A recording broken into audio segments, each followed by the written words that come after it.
Hello students, in this video we will study about parallel port. One is the input port and another one is output port. Okay, first see about input port, the connection between keyboard to processor. That means we are pressing a key on the keyboard and how it will processed by the processor. Okay, and where the input interface circuit is works. Then okay, here is our interface circuit, input interface circuit. As I have told you before that the interface circuit connects the IO device to the computer bus, okay, and our bus signals. So the bus signals are data bus, address bus, and the control bus. Control signals, that is read write, master ready or slave ready. Okay, and other side of this interface circuit is connected to the peripheral devices or the external devices or the input devices or output devices. Okay, so let's see. First we have to press a key. We are pressing some keys from a keyboard. Okay, one key or multiple keys. Sometimes we are pressing the combination of keys. Okay, so it will transmitted to the encoder and debouncing circuit. Okay, this encoder and debouncing circuit is used to convert that number or the character into its ASCII value, okay, and into the bits. Basically, because we are transmitting everything in the form of bits, you cannot transmit the characters, the number directly. Okay, so and then the data will be transmitted into the input interface circuit, and this input interface circuit consists of one register, or you can call it as a buffer, data in, and another one is S in. Data in is a buffer which stores the data, and this S in is your status. Okay, status of input data, S in. If it will output, then it will be S out. Okay, whether the data is loaded into the data in, or it is going to be loaded, or the input data is processed by the processor. Okay, so this type of status is loaded in this S in, status in register.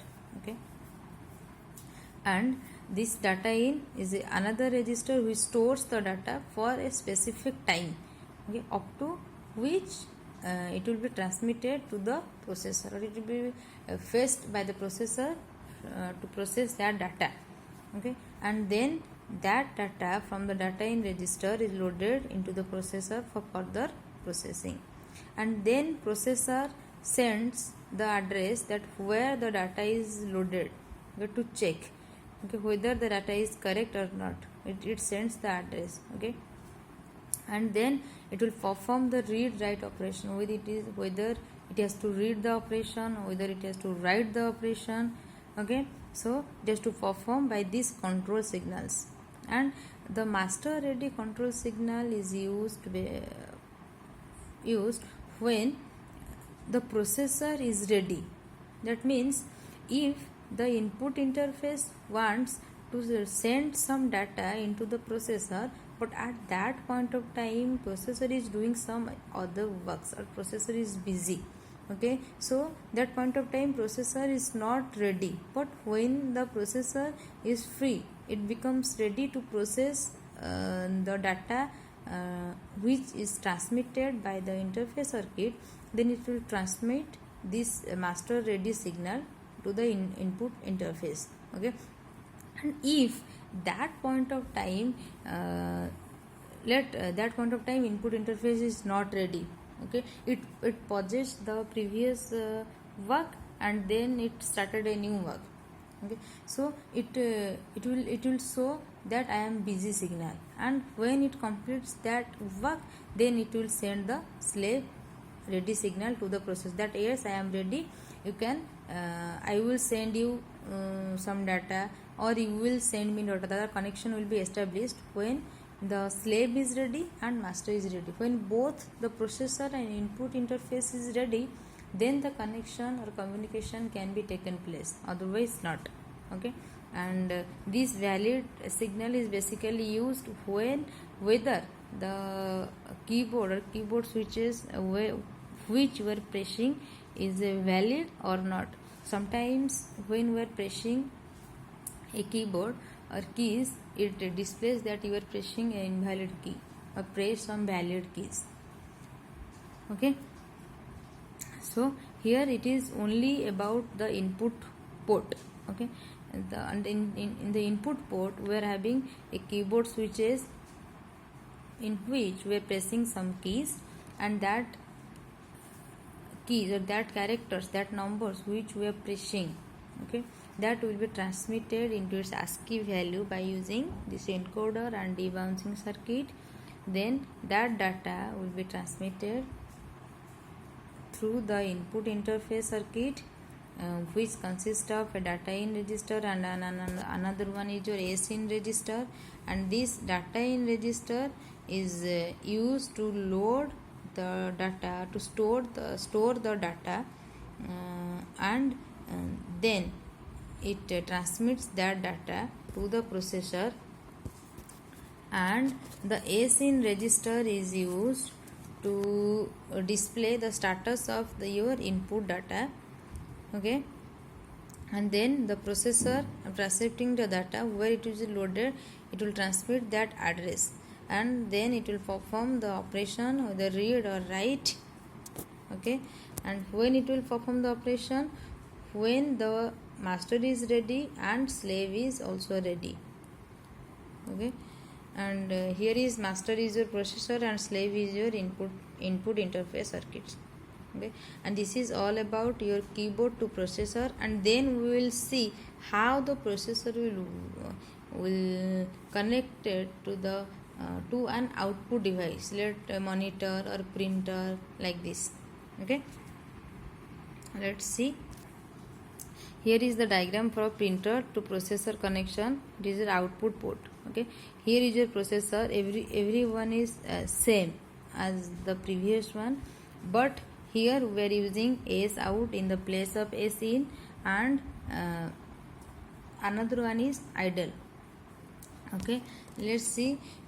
And another difference is that the data is transmitted in the opposite direction of the input port. That is, the data is transmitted from the processor towards the output interface circuit. So this is the combination, means if we are combining the output interface with the input interface, then it will become an IO interface circuit. Okay, and then let's see. So processor will transmit the data to the output interface, and that data is stored in the data out register, and in the input port we are using data in register, but here we are using data out register. This is a buffer basically, and the address and this S out will store the status, and then the read write operation, and the data will be sent to the printer.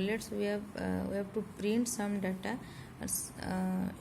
by using the printer, then it will send that to the printer, and the valid signal will check whether you are sending the data to the valid printer or not. Sometimes we are selecting some invalid printer that does not exist or that is not connected to your port. Okay, so it will display an error message. So we have to choose a valid printer by using this valid signal, and then if the printer is doing some work, printer is busy, okay, then it will send a signal idle, means I am doing some work, I am not free. Okay, you have to wait some time. Okay, so this idle signal is used for this purpose, and it is the picture of for the diagram of the output port, that is printer to processor connection, and it uses basically the parallel port. That means the connection between keyboard and computer to the printer is both are the example of parallel ports, and this is the circuits, that is the input interface circuit, and this is your output interface circuits. Thank you.